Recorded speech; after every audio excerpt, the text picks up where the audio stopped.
Alors, donc, comme je te disais, oui, j'aime pas qu'on m'appelle collectionneur. Pour moi, effectivement, chez moi, il y a beaucoup de piolets, ça impressionne certaines personnes, mais tu as remarqué qu'il y a aussi beaucoup de livres. Et pour moi, tout ça, c'est de la documentation. Les piolets, les crampons, il n'y a pas que des piolets, ce sont de la documentation. Parce que, donc en 2016, j'ai eu l'envie d'écrire un livre sur les fabricants de matériel de la vallée de Chamonix. Et comme il n'y a aucune documentation existante là-dessus, il fallait trouver comment raconter cette histoire. Et l'acquisition de matériel ancien est une façon documentaire, puisque avec un peu d'expérience, les objets ont des choses à nous raconter sur leur histoire. Voilà l'origine et pourquoi je me considère plus comme quelqu'un qui essaye de sauvegarder le patrimoine que comme quelqu'un qui amasse des objets pour uniquement son intérêt personnel. Le collectionneur gardant ces objets, et moi mon objectif est que ces objets partent de chez moi et soient visibles par le plus grand nombre au travers de musées, d'un livre ou d'expositions, comme j'avais fait avec Thierry. J'ai resserré le champ de l'étude uniquement sur la vallée de Chamonix parce que sinon il faudra faire plusieurs autres tomes parce que c'est une histoire qui est très riche dans chaque pays alpin, principalement donc l'Autriche où il y avait des fabricants, l'Allemagne, la Suisse et l'Italie. Où il y a eu les plus grands fabricants de matériel d'alpinisme. Mais Chamonix est le creuset de l'alpinisme avec l'ascension du Mont Blanc par Balma et Paccard. Et autour de ce creuset, se sont développés des fabricants. Et je me suis rendu compte qu'à travers l'histoire de ces fabricants, on arrivait aussi à raconter à la fois l'histoire de la vallée, mais aussi l'histoire de l'alpinisme, qui sont, ces trois choses sont liées inextricablement. Ça, c'est les hasards pendant ces 5 années. Ça a été une enquête. Histoire, ça vient du grec qui veut dire historia, qui veut dire enquête. Et en fait, rechercher l'histoire, c'est faire une enquête. Et cette enquête a commencé dans la vallée. Et à travers les témoignages des gens qui m'ont accueilli, j'ai pu petit à petit gagner la confiance de certaines personnes, et en particulier la famille de Voissou. Et un jour, parce que je faisais en fait des recherches sur l'origine de Simon, c'est Adolphe Simon qui a le premier créé la marque, et en fait Adolphe Simon a appris le métier chez de Voissou, le fabricant de sonnettes qu'il y a à l'entrée de Chamonix. Et en parlant avec eux, à la recherche d'indices sur le passage d'Adolphe Simon, Thomas de Voissou s'est intéressé à l'histoire, et puis eux-mêmes ayant fabriqué des piolets, j'avais besoin de raconter aussi leur histoire, donc je suis rentré petit à petit dans les archives familiales, on a sympathisé, et un jour il me dit « mais nous on a le bâton de Balma ». Je dis « oui, vous avez un bâton, peut-être ancien, mais le bâton de Balma, c'est 153 ans en arrière. Comment tu peux être sûr que c'est le bâton de Balma ?» Il me dit « on a un certificat ». Et c'est comme ça que, petit à petit, j'ai remonté à partir de ce certificat. On a vérifié tous les protagonistes qui étaient marqués. On a regardé avec leur généalogie, leur date de naissance, de décès, si ça concordait. Et puis, il s'est avéré que ce bâton donc a été vendu en 1834 à la mort de Jacques Balmat. Il avait pas mal de dettes et une partie de ses biens ont été vendus aux enchères. Et une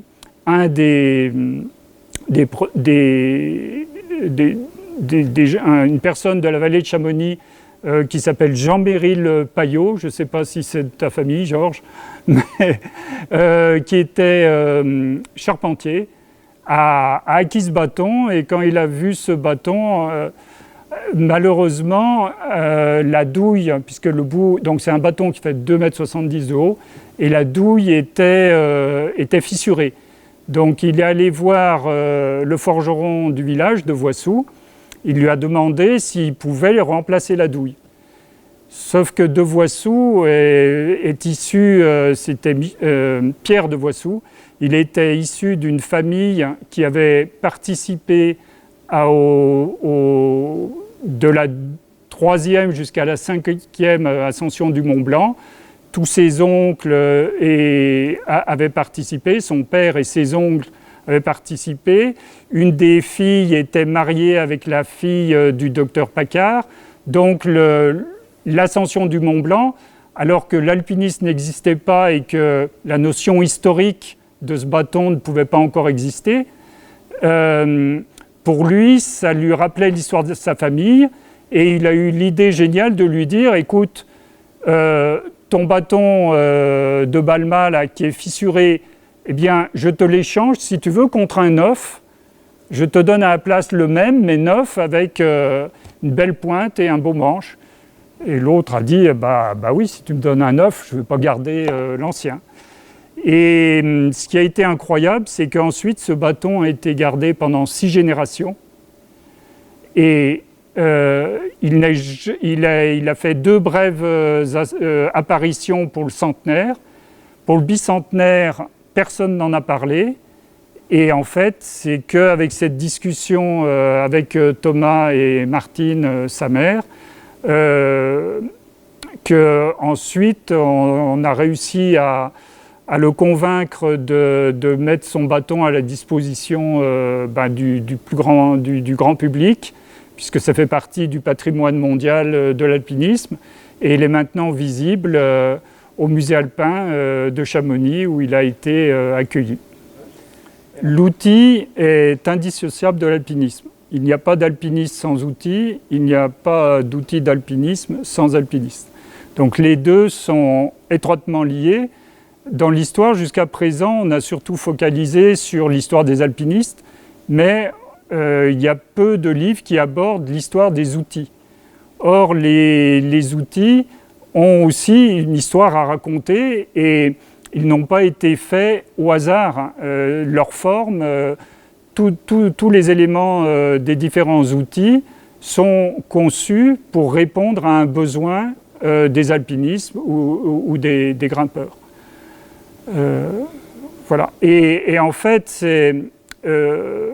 depuis 40 ans, je fabrique, je conçois du matériel pour l'alpinisme. Donc, moi, j'ai ce regard de fabricant, et le fait de connaître comment on fabrique les choses aussi permet d'expliquer la forme des outils.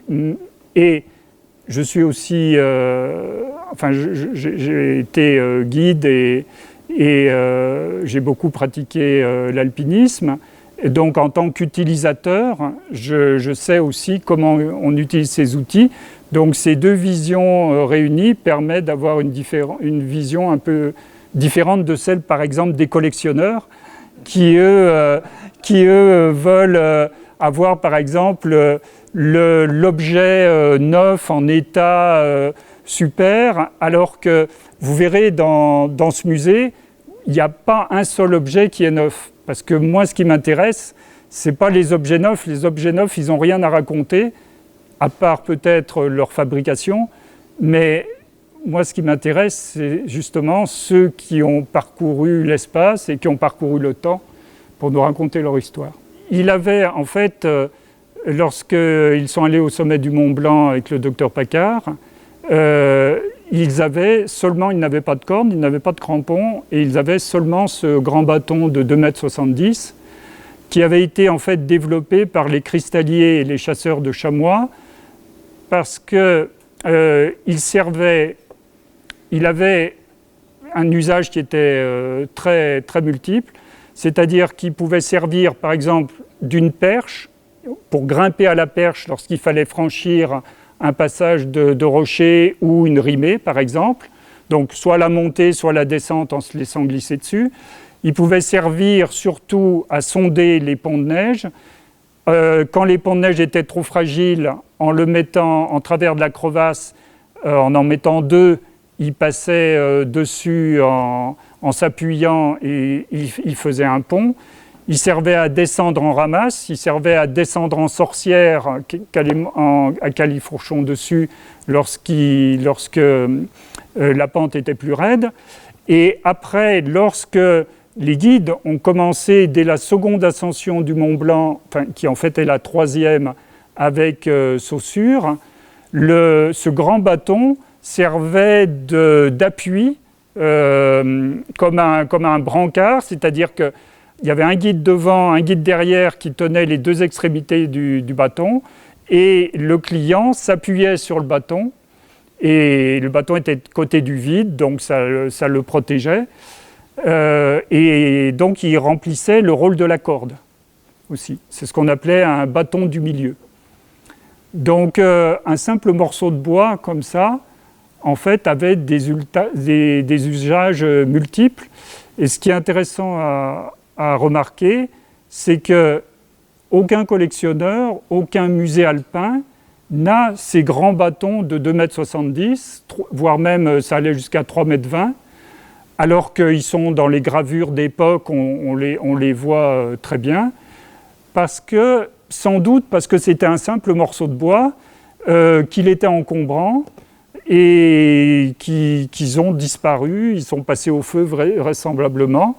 Et ce qui est le plus incroyable, c'est que le seul qui soit arrivé jusqu'à nous soit celui de la première ascension du Mont Blanc.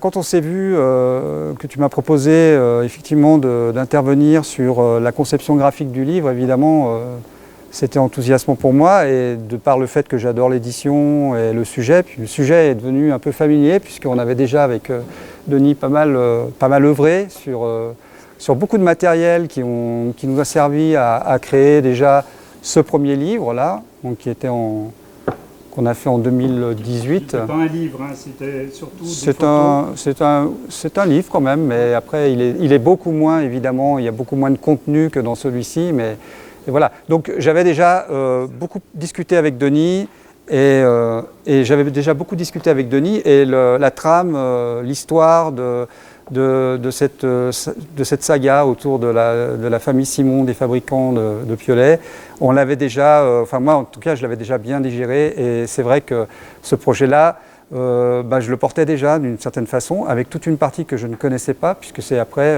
toute la partie Simon je la connaissais plutôt bien, mais l'apport sur les fabricants de matériel qui viennent par ailleurs, ça a été une belle découverte, donc il y a un plaisir à réaliser, sachant que j'avais aussi en perspective les belles éditions que j'aime chez Guérin, et voilà, et donc le projet était très séduisant.